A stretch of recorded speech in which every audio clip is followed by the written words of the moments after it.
going? It's That Nerd Ryan here, and today we're reviewing Iron Man. So this is for the Chronological Rewatch, and this movie hits different now that Endgame's been out and everything. Mind you, I think I've seen this since Endgame and since Phase 4 ended, but I can't remember if I did or didn't.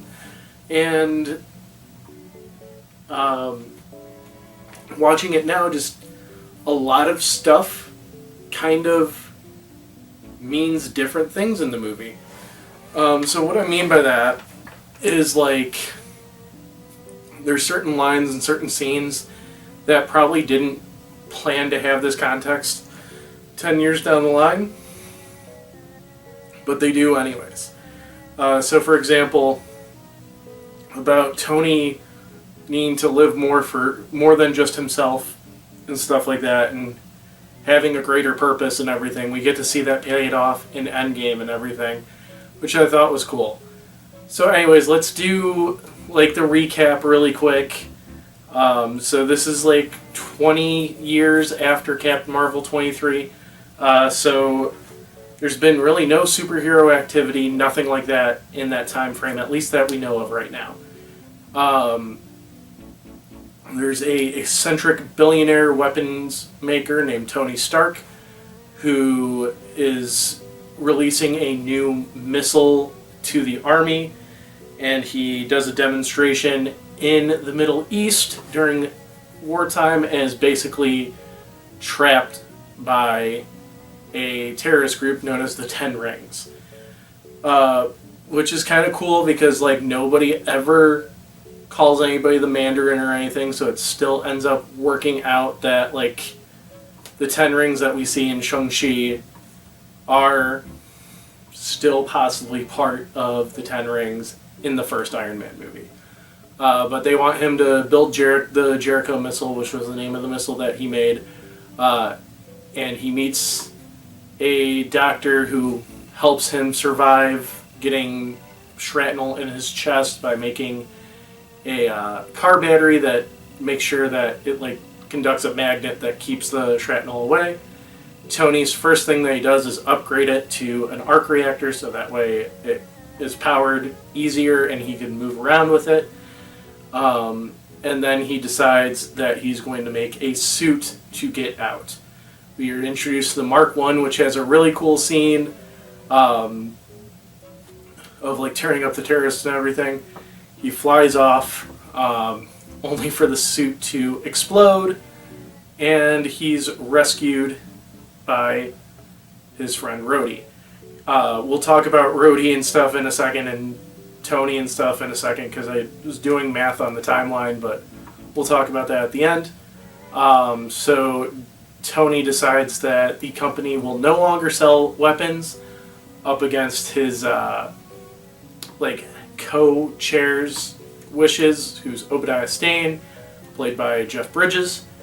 Tony then starts making a actual flight suit and goes and tests it out and everything, and finds out there's an icing problem, but it's a very cool suit. We get to see him testing it and coming up with it and everything. Then after that, we also start noticing that the Ten Rings are finding pieces of the Mark I. Tony also upgrades his arc reactor and tells Pepper, his assistant, to throw it out. The old one, which she doesn't. She turns it into a little decorative thing that says proof that Tony Stark has a heart, which plays a big thing in Endgame and at the end of this movie. But so he starts building a Mark III, and at this point he finds out that Obadiah is dealing weapons under the table. So he weaponizes the Mark III, goes and blows up all the Stark weapons and everything, comes back, tells Pepper that he needs her to hack in and see where else he's dealing under the table. At this, it's revealed that Obadiah has been working with the Ten Rings to get rid of Tony so he could take over Stark Industries and to make his own Iron Man suit. So he kills everybody in the Ten Rings that's there, which makes me think that if he did succeed in Iron Man, the real Mandarin might have come after him and killed him still, or tried to. Well, probably would have succeeded because he had the Ten Rings. Um, but yeah, so he starts building his own Ironmonger suit, which I have a figure of that looks really cool. I reviewed it, obviously. And doing so, he steals Tony's new arc reactor, where Tony has to put in his old one. He then uses the Mark III to help stop Obadiah's stain. Also, Agent Coulson from Captain Marvel is in this movie, periodically trying to recruit Tony just to talk about what happened in the Middle East. And in this, he also is one of the first people to witness the Ironmonger, along with Pepper and some other agents of the Strategic Homeland Enforcement Logistics Division. I can't remember the I. But, yeah, so they get attacked by Ironmonger. Tony comes in and fights while the suit's draining.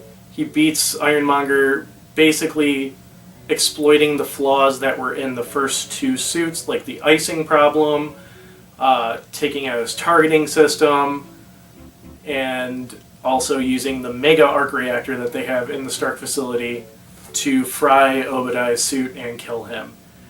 And it ends with a press conference the next day that Tony holds, where he announces that he's Iron Man. Then we cut to the end credits, past the end credits, and get to see Nick Fury from Captain Marvel bringing Tony into the Avenger Initiative. But yeah, so I mean, this is a very classic movie. I can't believe it's 15 years old. But this is the movie that started it all. And there is a timeline issue in it, I feel like.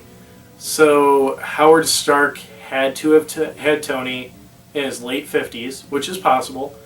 But also we think in Endgame in the 70s, that's when Tony was born. So the parents died in 91, which means that Tony had to be like just before 21 or a couple years, because they mentioned that in the movie that Tony doesn't become the owner of Stark Industries until he's 21, which is after his parents die. So either he was born, I can't remember if Endgame was like 70, if they gave a specific 70 year, because like the timeline wouldn't make sense. And also he mentions hanging out with Rhodey in 1986, thus meaning that Rhodey had to be like a childhood friend or a high school friend of Tony, which they never really bring up. Also, Rhodey's played by somebody else in this. He's played by Terrence Howard. Everybody knows this. Terrence Howard quit because he wasn't getting paid as much as the lead actor, from what I heard. And he was also kind of hard to work with, from what I heard, too. But yeah, so they replaced him with Don Cheadle, who I believe is way better at playing Rhodey.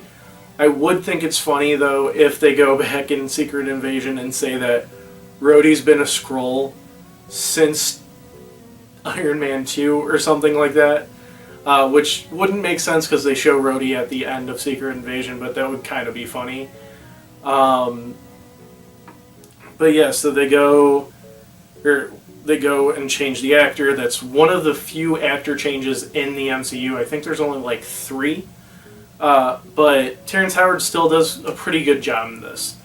What's kind of funny with Iron Man as well is this is a Paramount movie, so you do kind of get the same vibes of Transformers, as in the first one that came out the year before this movie.